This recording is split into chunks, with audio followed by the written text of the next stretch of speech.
vida me empezó a cambiar la noche que te conocí. La vida me empezó a cambiar la noche que te conocí. La vida means the life, and me empezó a cambiar means began to change me. The verbs here are empezó, the past tense of empezar, to begin, in the third person, and cambiar, to change. The pronoun me indicates the action affected me or was done to me, the first person in the sentence. So being the action empezó a cambiar, began to change me, you know that's what life did to me. Well, to Shakira actually.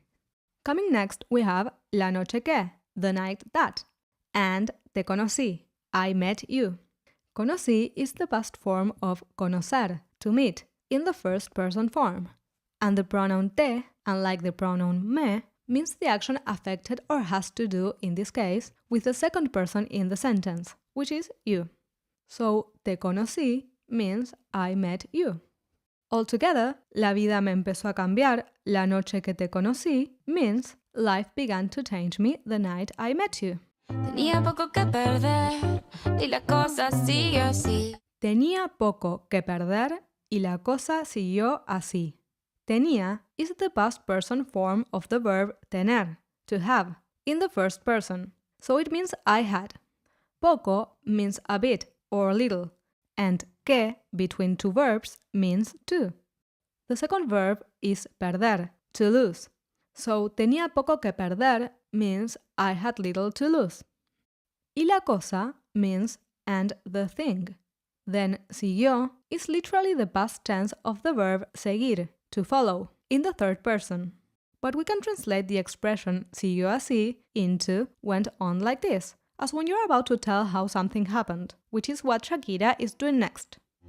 Yo con mi sostén a rayas y mi pelo a medio hacer.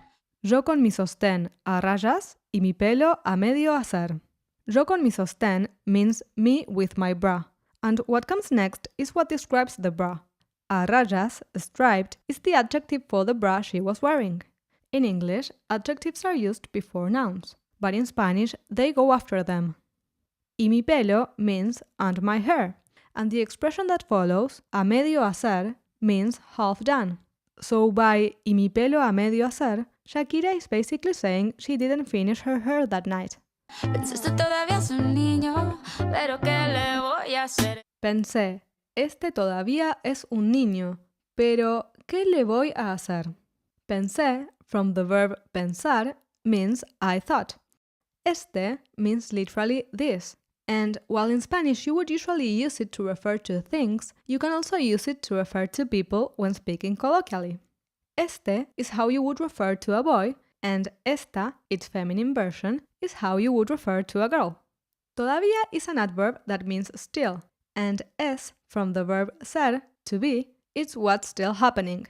Todavía es un niño, he's still a child. What comes next is what she asked herself after realizing he was very young. ¿Qué le voy a hacer? This means literally, what am I doing to it? But it's more accurately equivalent to the expression, what can I do about it? Es lo que andaba buscando, el doctor recomendando.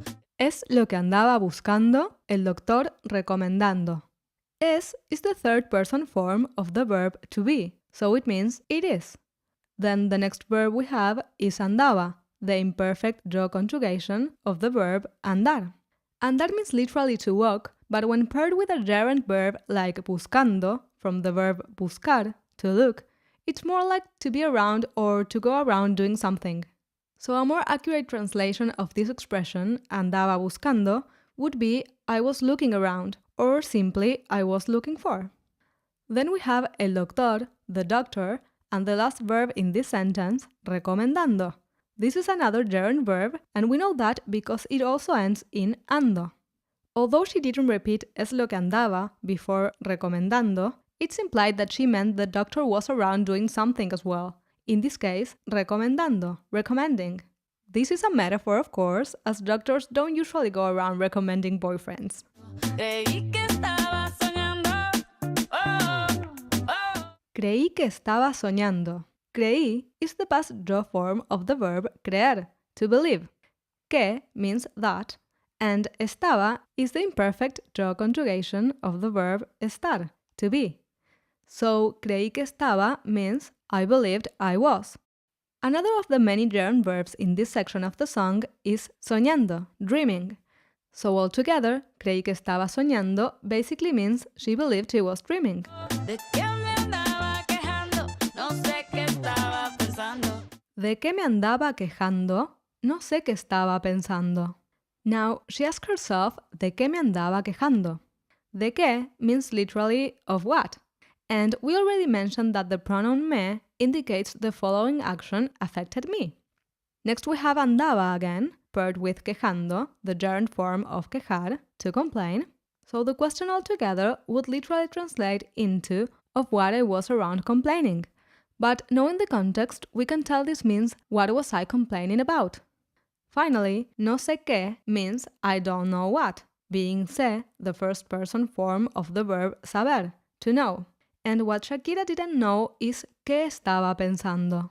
Qué means what, and finally, estaba from the verb estar, to be, paired with the gerund pensando from the verb pensar, to think, means I was thinking.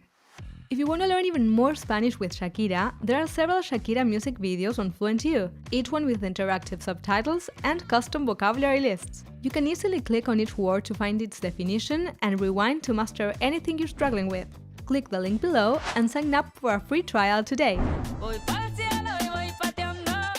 Oh, oh. Hoy pa'l cielo voy pateando. Hoy means today, and the word pa'l is a slang for para él, meaning for the, and it's very common in Latin America. Para literally means for, but in a context of heading somewhere, it can also mean to. And we know that's the context by the next verb, voy, the draw conjugation of ir, to go. The word cielo in the middle is where she's headed, which means the sky or heaven. Finally, we have pateando, the ando or gerund form of the verb patear. Patear literally means to kick, but colloquially speaking, it refers to go by feet, so to walk. For example, if someone asks how do you commute to work, you could say voy al trabajo pateando, I go to work by feet, or walking. In this case, Shakira is literally saying today she goes walking to heaven, as a way of expressing how her boy makes her feel like she can reach the sky or like she's in heaven. Me enamoré, me enamoré. Me enamoré. We have the pronoun me again, indicating the following action affects or affected Shakira, the draw person in the sentence. And the action is enamoré, the preterite draw conjugation of the verb enamorar, to fall in love. So, me enamoré means I fell in love. Lo vi solito y me lancé, me enamoré. Lo vi solito y me lancé, me enamoré. The direct object pronoun lo refers to him in this case, and the verb vi is the preterite draw conjugation of the verb ver, to see. Solito, the diminutive of solo, means alone or lonely. So the phrase altogether means I saw him lonely or I saw him alone. Lancé, from the verb lanzar, literally means I threw, but colloquially it refers to starting a risky action without thinking a lot, pretty much taking a risk. Me enamoré, mira qué cosa bonita. Now, for rhythmic reasons, this started with the unfinished phrase me enamoré, I fell in love, followed by mira qué cosa bonita.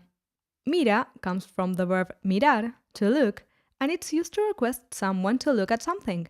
For example, if you see an exotic bird on a tree, you could tell someone near you, wow, mira a ese pájaro. Wow, look at that bird. Next we have qué, what, and cosa, thing. And with the adjective bonita, beautiful, at the end, we can translate this whole phrase into what a beautiful thing. So altogether, mira qué cosa bonita means look what a beautiful thing.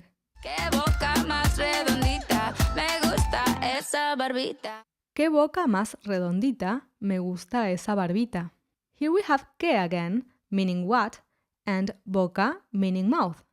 Then más, meaning more, and the diminutive of redonda, round, which is redondita. Same as in English, diminutives create a sensation of talking about something little. That's why we could translate this mouth description into a round little mouth. Finally, me gusta means I like, esa means that, And barbita, the diminutive of barba, beard, obviously means little beard. So, qué boca más redondita, me gusta esa barbita, means altogether, what a round little mouth, I like that little beard. Check out this video on Despacito to master more romantic Spanish language. Thanks for watching and happy language learning!